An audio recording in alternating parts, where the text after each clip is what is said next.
Hi everybody and welcome back to my channel, and in today's video I'm going to be talking about all the books that I read in the month of June. So I actually had such a great reading month. I really enjoyed a lot of the books that I read, but in terms of quantity, I think I read the most in this month out of all the other months so far, and probably out of all of my reading history, this is probably the most amount of books that I've read in one month. I have some statistics to go over, and so I read 15 books. One of which was a DNF, but I did get 90% of the way through that book, so I am counting it as a book that I did read. In terms of formatting, I read 9 audiobooks and 6 physical books. In terms of my ratings, I had 2 2.75 stars, 4 3 stars, 1 3.75, 1 4-star, 2 4.75, and 4 5-star reads, but 2 of those were rereads for me and they were already 5 stars to begin with. So without further ado, let's get into the first book that I read. So first up is the DNF. This was the first book that I attempted to read in June, and I was honestly a little bit nervous because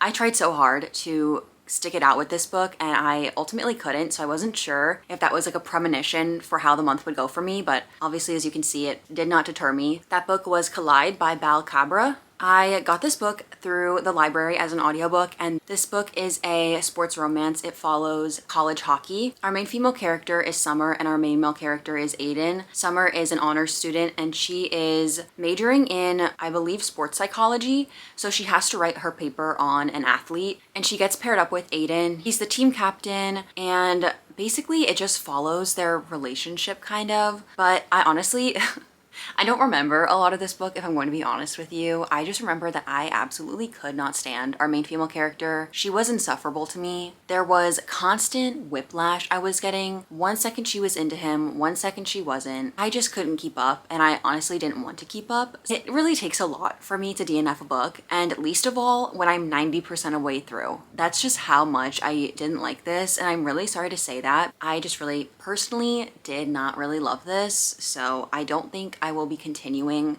the other books that are in this kind of series that she has going on. Next up is Problematic Summer Romance by Ali Hazelwood. This book is Ali Hazelwood's newest release, and I gave this 5 stars. This follows Connor and Maya. It is a spin-off of Not in Love, which is a previous book of Ali's. Maya is Eli's sister from Not in Love, and Connor is his best friend. They are both in Italy for a wedding. This book is told in a then and now timeline. So you see present day, and then every so often you'll get a flashback of when Connor and Maya are first meeting and first encountering each other. The whole premise of this book basically is that there is an age gap. Connor is quite a bit older than Maya, so you see that's a big struggle throughout the whole entire story. Personally, I absolutely loved this book so much. This book gave great summer vibes. They're in Italy. The setting is so vivid and just really puts you in that summer mood. I think all of Ali's books are so entertaining, and I just really love the romance in them. In a lot of them, the male main character is just simply so down bad for the female main character, and a lot of the times the female main character is pretty oblivious to it. There was so much yearning in this book. I just loved it so much. It was a great time for me. I really enjoyed it. As you'll see this month, there is a lot of Ali Hazelwood. I did reread 2 of her other books, but this one I really just love so much. Next up is The Paradise Problem by Christina Lauren. I gave this book 4 stars, and I did listen to it as an audiobook. Honestly, if you are looking for a drama-filled summer romance, this book might be perfect for you.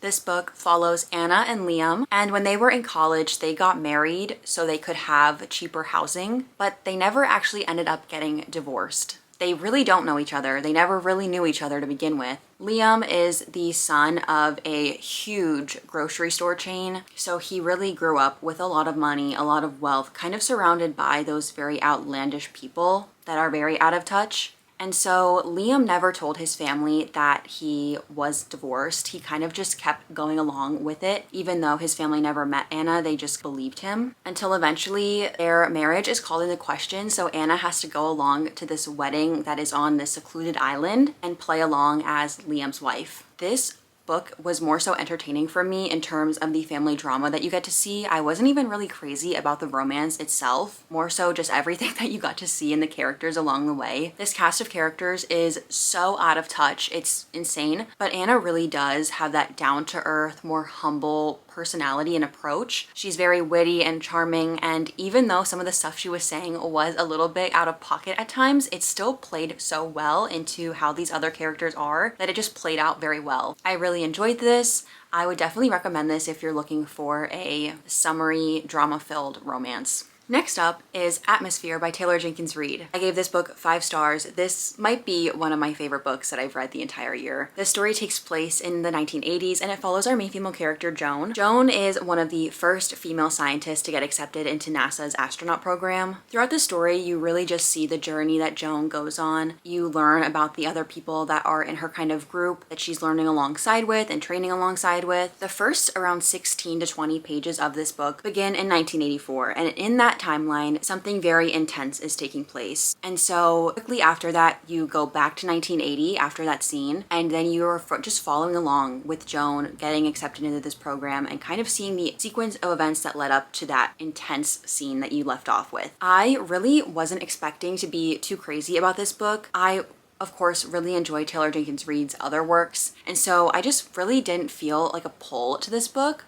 but when I read it, oh my gosh, I became so obsessed with it, and I still am so obsessed with this book. This book had me on the verge of tears multiple times. I got so invested into this story. It was all I could think about. The love story in this, and then also the bonds that you see between Joan and her niece was so sweet and just so tender. I just loved this book so much. This is definitely my favorite Taylor Jenkins Reid book. If you take anything away from this video, please read this. I loved this so much. I think that this book is such a masterpiece in how it really made you feel and how attached you got to the characters. I was crying at the end of this. I was so unwell. Next up is another book by Taylor Jenkins Reid, but this was an audiobook, and this is After I Do. I gave this book 3 stars. I'm working my way through Taylor Jenkins Reid's backlist, and so this was one of the books on there. This book follows a married couple named Lauren and Brian. Eventually, at this point in their marriage, they really just don't like each other. And so they come up with this plan to spend a year apart. They can have no contact, they completely split their lives, and basically just see if they can spend that time trying to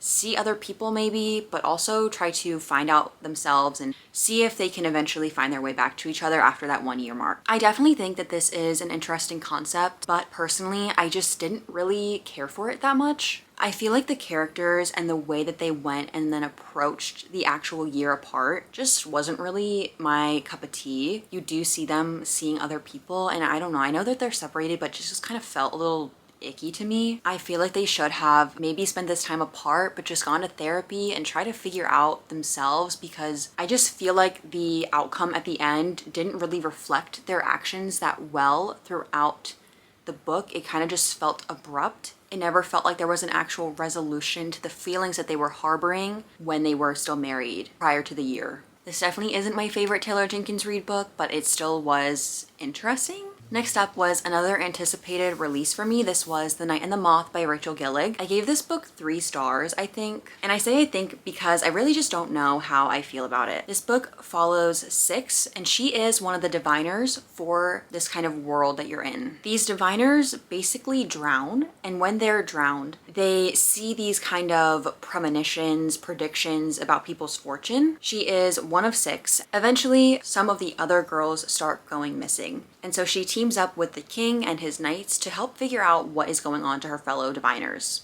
I think that the cover of this book and the sprayed edges are just absolutely stunning, so gorgeous. I really enjoyed The Shepherd's King duology by Rachel Gillig. I feel like Rachel Gillig always has a very, very interesting and unique magic concepts, but I feel like the overall kind of execution of this book just maybe wasn't my favorite. I feel like in the beginning, the diviners themselves are painted out to be almost holy. They are these young girls that they have like coverings over their eyes, they have no names, and they're seen as these superior people in this kind of realm. But you learn that they're just regular girls basically, and they like to go out and they like to go into the local village and drink. So it just really didn't play into that kind of expectation that I had going into it and kind of how they were depicted in the beginning. I will say I really liked the sisterly bond that was between the diviners, but I feel like the story was just a little boring. The pacing felt a little bit off to me, and I really didn't feel the romance that was supposed to be there. I didn't really know what to expect going into this book.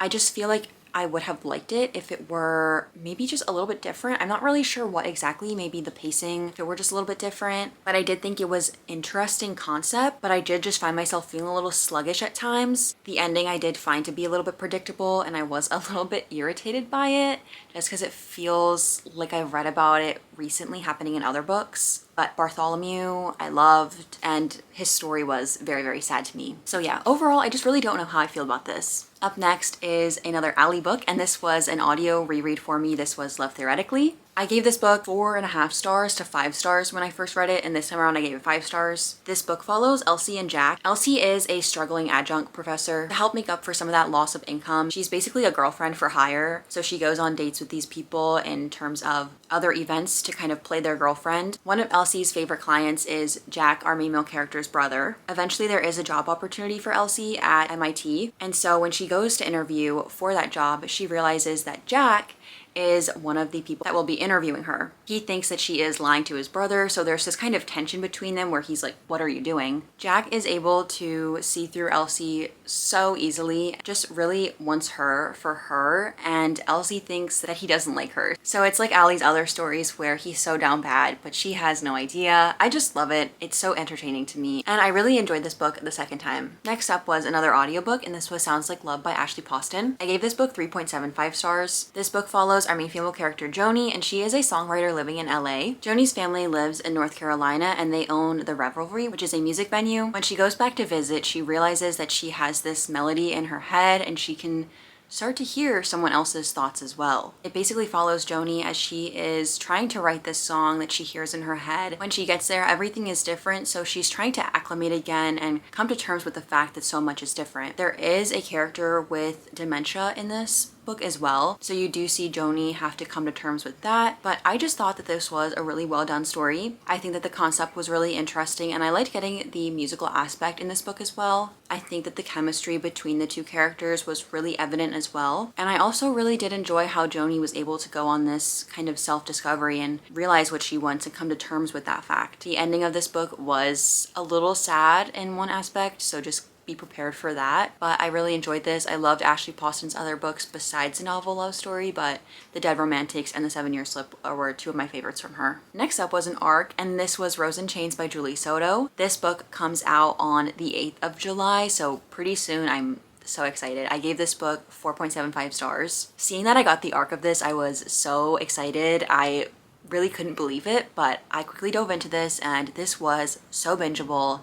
I couldn't put it down. I will say I was kind of caught off guard as to what started happening in this book, but that's on me because I never read the second half of the synopsis. So this is not a perfect book, and a lot of people might not really enjoy this book, but personally this was entertaining, it was addictive, it was bingeable, and that was really all I was looking for. I couldn't put this book down, and I could not stop thinking about it when I wasn't reading it. Let me tell you what this is about. This is basically traditionally published Hermione fanfiction. So Draco and Hermione. In this book you see our main character Bryony and Tovin. There are two different forms of magic in this world. There are heart magic and mind magic. The heart magicians started opposing the mind magicians, thinking that their magic was inferior. So you see the heart magicians slowly start to take over this world and kingdom that they're in. Bryony is a part of this royal family. Tovin is a heart magician that supports the main leader that's taking over. She's taken captive and used as a political pawn in a way, but I thought that the magic system was pretty unique. This book is really slow burn. The moments that we did get to see, I was living for them. This book was so addictive to me. I just really enjoyed it. If you are interested in reading this, I highly recommend. I had a great time. Don't expect too much in terms of like, oh my god, this is perfect literature, but if you want a good time, maybe check this out. Next up were two books, part of the same series. I'm just gonna count them together. This was the second and third book of the Summer I Turned Pretty series. I listened to these as an audiobook. I gave both of them 2.75 stars, but third one might be 2.5, honestly. So these are It's Not Summer Without You and We'll Always Have Summer by Jenny Han. I mostly read these because I watched the show and the third season's coming out in July, so I wanted to kind of know what to expect. But this is a YA series. You're following Belly, and she is 17 to 18 in these books. Her mom, and her brother grew up going to Cousins Beach, and there she was with her mom's best friend and her two sons. It's a big messy love triangle between Belly and then Jeremiah and Conrad, which are her mom's best friend's sons. The audiobooks are very short. They're like 6 hours, if that. Lola Tung, who plays Belly in the show, narrates the audiobooks. I will say I really enjoy her voice, so I really enjoyed the actual narration of the audiobook. But storyline wise, these are just, it's so messy, guys. The second one was like okay-ish, still not great, but then the whole third book, oh my gosh, I wanted to bang my head into the wall. They were irritating me so bad, these characters. I will say that I am excited to see how they play this off in the show. If it's different, if they do it the same, because oh my gosh, I just couldn't stand what happened in the third book. I really do think this is probably like a 2.5, the last book. The show is not bad. There are some cringy moments, but the books were, Belly, what are you doing? So just beware. Next up was another reread, and this was Check and Mate by Ali Hazelwood. I gave this book 5 stars. I gave this book 5 stars the first time I read it, so I just wanted to reread my favorite Ali books and see what my kind of ranking of them was, which I still don't really have one because I just love them all. This follows Mallory and Nolan. Mallory is freshly graduated, and she has to financially take care of her mom and her 2 sisters. This is a huge weight on Mallory. She's working as a mechanic. However, up until she was 14, she was a great chess player, and she hasn't played chess since. She agrees to help her friend with this charity tournament, and there she plays Nolan, who is the #1 chess player in the world. He is a grandmaster, and he has not been beat for quite a few years now. And so everyone is so caught off guard when this nobody girl ends up beating one of the greatest chess players of all time. And you just kind of see Mallory come back into playing chess. I personally love this book. This is Ali's YA book. Personally, I don't really think that this should be considered YA. I feel like this is probably a little bit more new adult.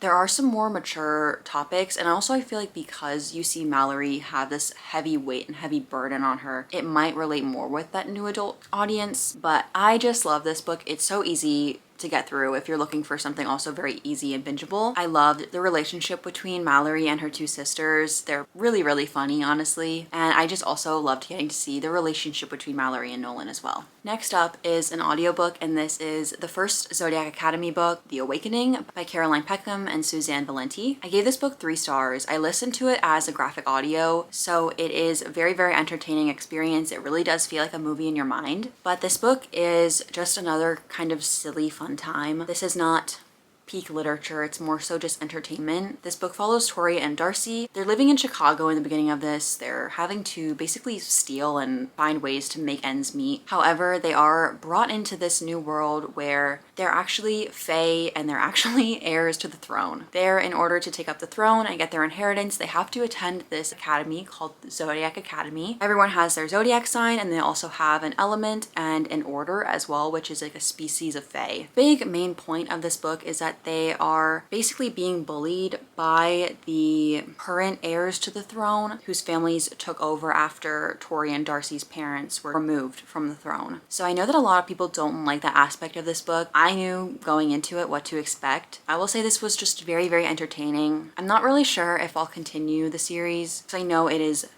such a long series and there are so many novellas and spin-offs and everything else. So I'm not 100% sure if I want to commit to that, but potentially, I don't know. We'll see. Next up is A Sky Beyond the Storm by Sabati Here. I gave this 4.75 stars. This book is the final book in an Ember in the Ashes series. Going into this book, I had no idea what to expect, and I was so nervous and so scared because I did not know if my favorite characters were going to be okay. This book was very, very good to me. I know at times I got a little bit frustrated with some of the characters and maybe not the pacing, but the way that some of the things were done. I did read this in my last reading vlog and I finished it in that video, so if you want to see like my raw reactions, explanations as to exactly how I felt, they're all in that video. I was on the verge of tears throughout multiple points in this book. I wasn't sure at first when I was reading it exactly how I was going to feel about the ending and how things were playing out, but quickly as I was reading it, I realized that it really did make sense to have everything play out that way. There was a lot of build-up throughout this book to certain reveals, and I don't think that they were the most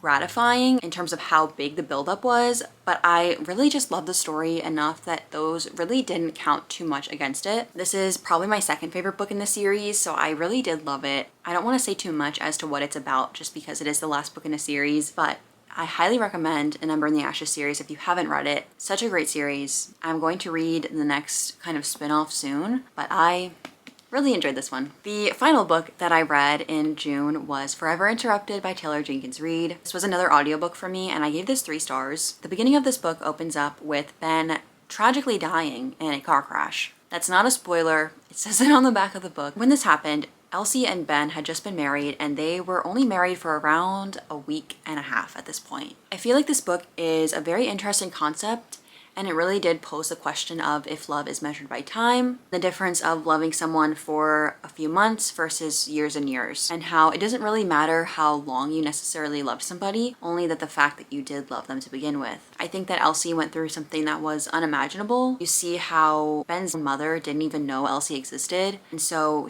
they're both grappling with the fact that the person that they loved most in the world is now gone, and you really do see the struggle that they're both going through. I did think that it was sweet at times, but Elsie was just a little bit frustrating sometimes. I don't think that this was necessarily my favorite book by Taylor Jenkins Reid, as with After I Do. They both kind of gave that similar vibe to me, but I think it was still a very interesting and kind of thought-provoking book in and of itself. Those were all the books that I read in the month of June. I had such a fun time reading them, and I really did find some new favorites. I had a great time rereading some of my previous favorites. There was a lot of Taylor Jenkins Reid and a lot of Ali Hazelwood, but those are two of my favorite authors, so I'm not complaining. I am working my way through my summer TBR, and I just am having a great time, so I hope you guys are having a good reading month as well. If you've read any of these books, let me know your thoughts and opinions in the comments below. I would love to hear what you guys think, and I hope you guys enjoyed today's video, and I'll see you next week. Bye!